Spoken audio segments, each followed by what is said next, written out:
They say that they will support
completed a national geospatial mapping exercise that has allowed us to catalogue the wealth of our natural resources. It will also enable us to improve the management and use of land, the essential but finite resource that we share as a nation. To protect all these undertakings, honourable members, I am required to submit a report on the state of our national security pursuant to Article 240 of our Constitution. Honourable members, the state of our national security is strong. Our homeland is secure from the varied threats against it. For this, and on behalf of all Kenyans, and as the Commander-in-Chief, I give thanks and praise to the brave men and women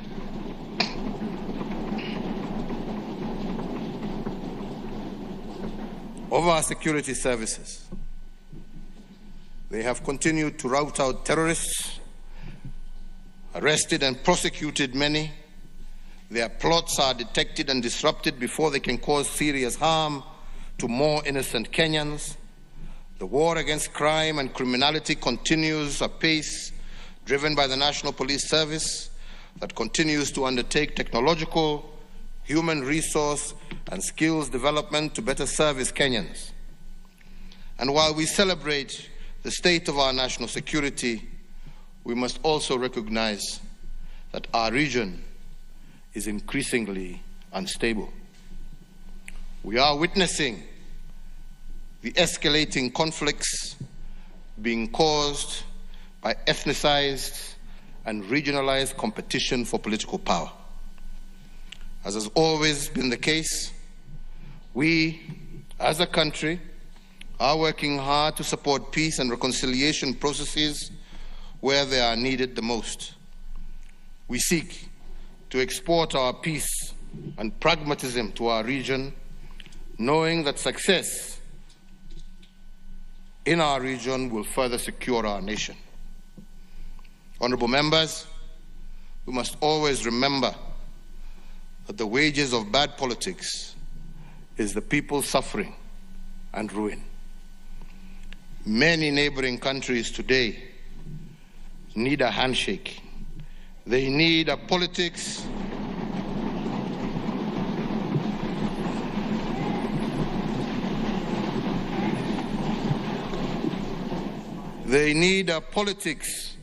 in which competition is not turned into enmity and war.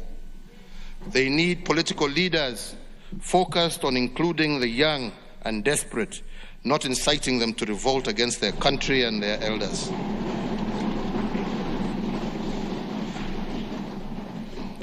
We have learned as Kenyans that elections alone cannot bring peace and unity to a divided people.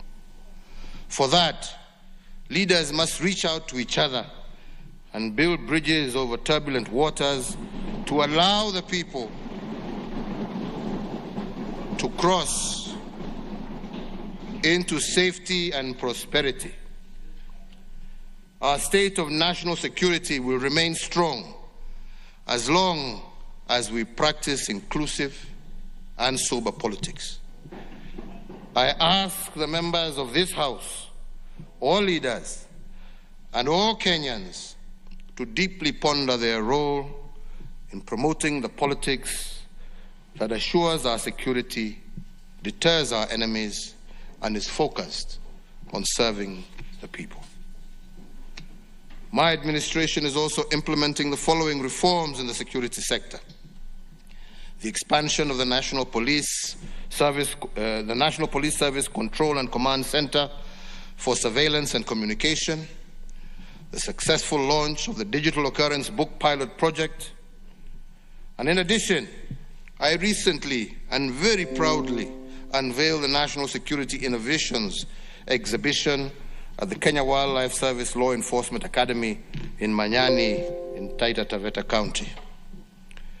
This was a youth-driven, innovative project aimed at leveraging on technologies to address problems facing citizens, from cybersecurity, crime, revenue collection, gateways, social media communication, to geospatial mapping and resource consolidation, and even the manufacture of small arms. My government recognizes the important role played by ICT and innovation in overall national development. Information communication technology has greatly improved access to government services and enabled Kenyan youth access job opportunities outside Kenya. To ensure that Kenyans continue to enjoy these benefits, my administration has increased access to ICT infrastructure and connectivity through the rollout of the basic voice infrastructure in 67 sub-county locations in all unserved areas.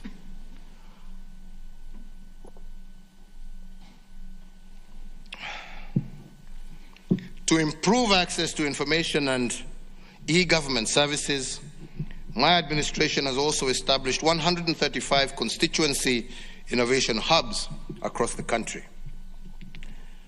Honorable Speakers, as part of my functions as President, I am also requested to submit a report for debate in the National Assembly on the progress made in fulfilling the international obligations of the Republic. At the end of this address, I will indeed submit this report to this House.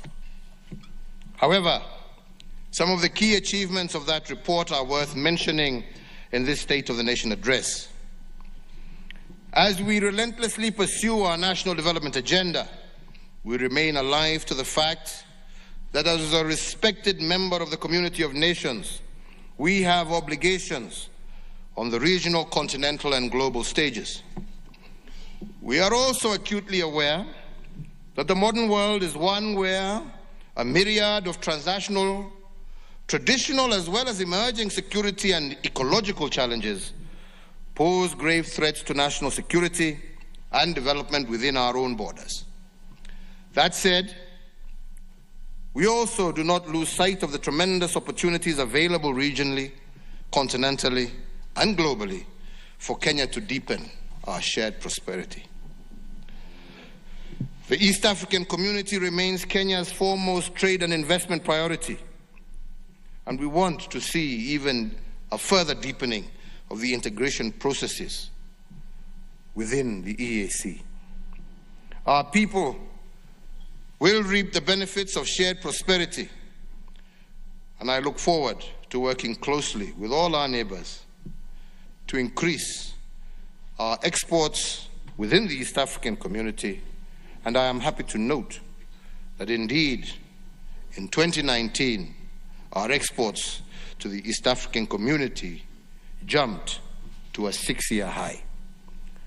As we joined the ranks with our brothers within the African continent, in March of 2018, Kenya and Ghana were the first countries to not only sign, but also to ratify the landmark agreement creating the African Continental Free Trade Area.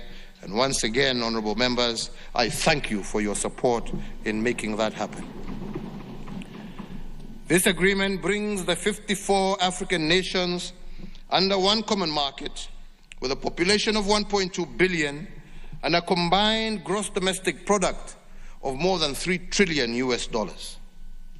Indeed, as a champion of Africa's integration, I am elated that this agreement has officially entered into force and became operational on the 1st of July of this year. Honorable members, Kenya is also enjoying greater diplomatic goodwill and a deeper international friendship than at any other time in our history. We are engaging with the United Kingdom to evolve an arrangement that will guarantee us continued access to the United Kingdom market following their exit from the European Union. Similarly, we are proactively consulting with the United States of America for a solution that will ensure Kenya's continued access to the United States market beyond 2025, when the Africa Growth and Opportunity Act comes to an end without the need for the PAC's further renewal. Apart from deepening our cooperation with our traditional partners, we have also sought to unveil new frontiers for mutually beneficial cooperation with countries in Eastern Europe, the Asia-Pacific region, as well as the Caribbean. I am pleased to report to this House that last year Kenya assumed the presidency of the Organization of African and Caribbean and Pacific States for the period of 2019 to 2023. Based on our strong conviction that we should leverage on our rich experience and leadership to articulate Africa's issue in the global arena, we offered also our candidature for the non-permanent seat at the United Nations Security Council for the period 2021-2022. We obtained the overwhelming endorsement by the African Union, which was reaffirmed during the 33rd ordinary session of the Assembly of Heads of State and Government that took place in Addis Ababa in February of 2020. And I am pleased to report that when elections were held in June this year, Kenya was elected as a non-permanent member of the UN Security Council for that period of 2021-2022. Being a member of the most influential body of the United Nations gives Kenya an opportunity to play a more significant role in the pursuit of peace and security. And I wish to thank the African Union for its support, as well as the many friendly nations across the world who voted for us, for this is indeed a big win for Kenya and Africa. Honorable members, I will conclude my remarks today by touching on the deliberate steps that we have taken to place Kenya on a path to a greater national unity, inclusivity, peace, and reconciliation. In March of 2018, the former Prime Minister, the Right Honorable Raila Amolo Odinga, and I launched the Building Bridges to a New Kenyan Nation initiative.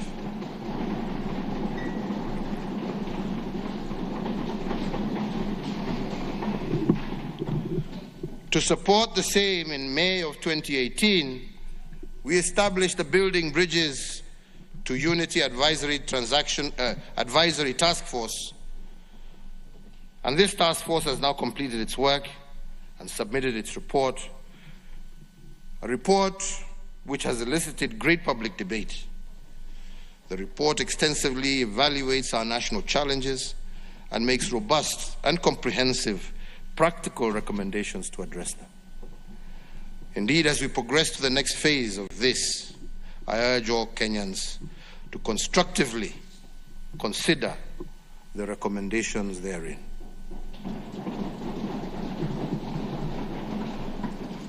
More importantly, let us continue to address ourselves to these issues with a view to effecting far-reaching changes that will address the perennial challenges that we have faced as a nation. The challenges of negative ethnicity, inclusion, equitable development, and indeed our fight against corruption. Honorable speakers, honorable members, fellow Kenyans, like Moses in the Bible, who sat at the top of Mount Nebo and saw the future that the people of Israel were about to cross into the promised land, I too have seen our future. This is what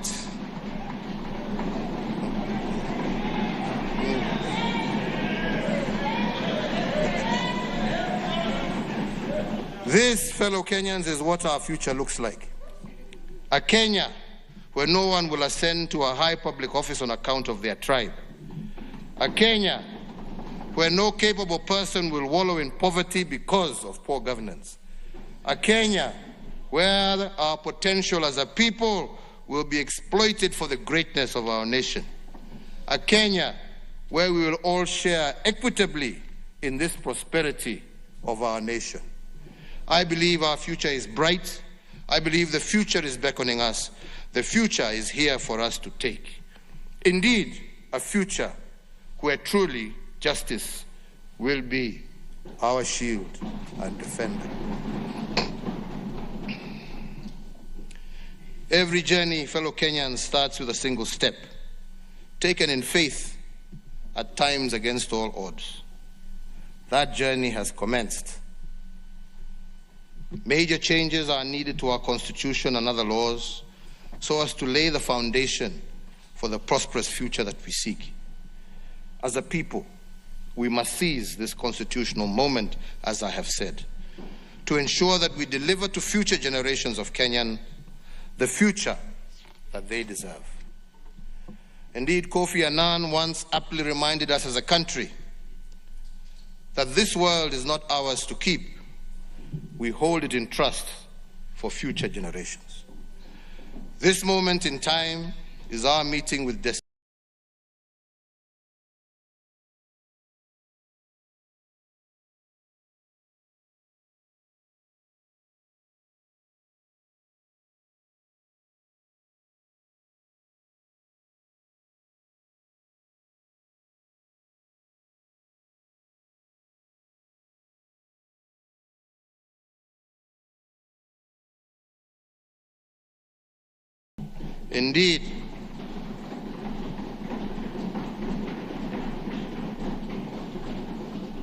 Indeed, Kenya is greater than the sum of its citizens. We, honorable members, are a beacon of hope, an icon of peace and stability in a very volatile region. And we must be a role model for progressive African social democracy. These qualities are not inherent. We must continuously water them from the well of our national commitment to a better, brighter, and more inclusive Kenya for all. Honorable speakers, honorable members, finally, as we seek to grow our democracy and deepen institutional synergy within government, I challenge the leadership of our two houses of parliament to strive as much as possible, please, to resolve issues of concern by consensus building.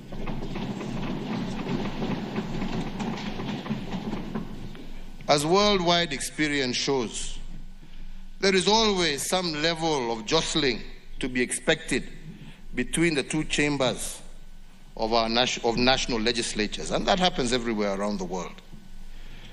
This happens as they each seek to better exercise their institutional mandates. However, honorable members, these issues should only escalate to external dispute resolution processes as a last resort. Doing otherwise hurriedly compromises the legislative authority of the House.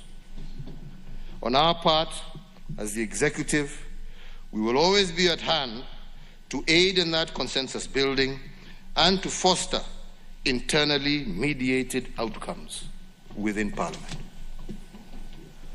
So, honorable members, finally let me conclude by reiterating this. The state of our nation is strong, the state of our nation is steady and resilient.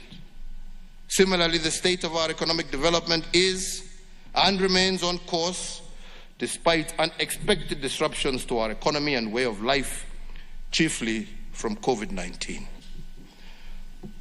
With regard to our national response to COVID-19, Kenyans must remain vigilant, and by so doing, we are capable of defeating this invisible enemy.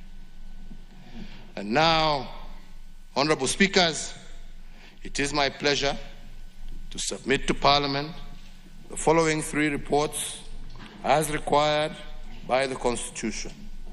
1, the report on all the measures taken and progress achieved in the realization of our national values. 2, report on progress made in fulfilling the international obligations of the Republic. And 3, the report on the state of security. Further, and in recognition of the centrality of transparency, accountability, and good governance as the anchors of sustainable development, and while also conscious of the pivotal role played by micro, small, and medium enterprises in driving growth and creating opportunities, I do have the pleasure of submitting, alongside the constitutionally required reports, the following other reports.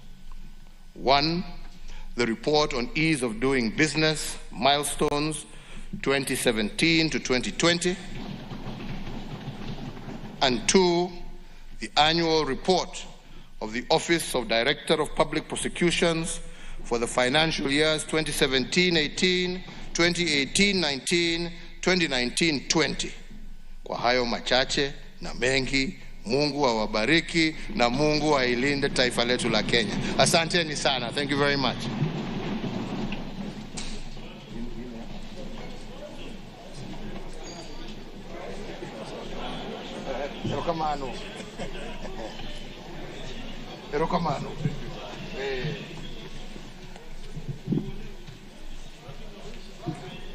Haya.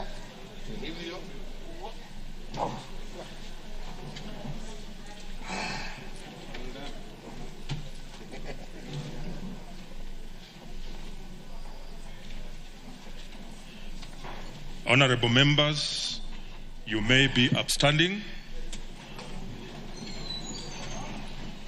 Your Excellency the President, the Speaker of the National Assembly, honorable senators, honorable members of the National Assembly, it's now time to adjourn the Senate.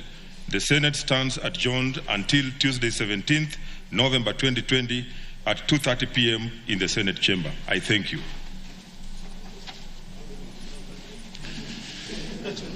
Your Excellency, the President, honorable members of the National Assembly, the National Assembly now stands adjourned till Tuesday, 17th of November at 2:30 p.m. I thank you.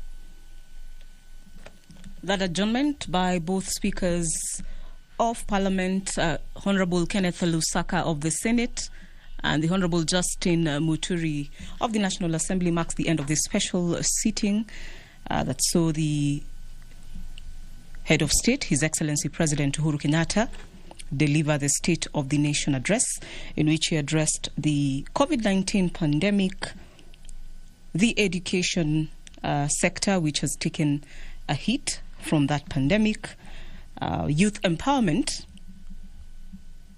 transport, the security of the nation, and of course the BBI, the Building Bridges Initiative report, following conclusion of the mandate of the task force. The President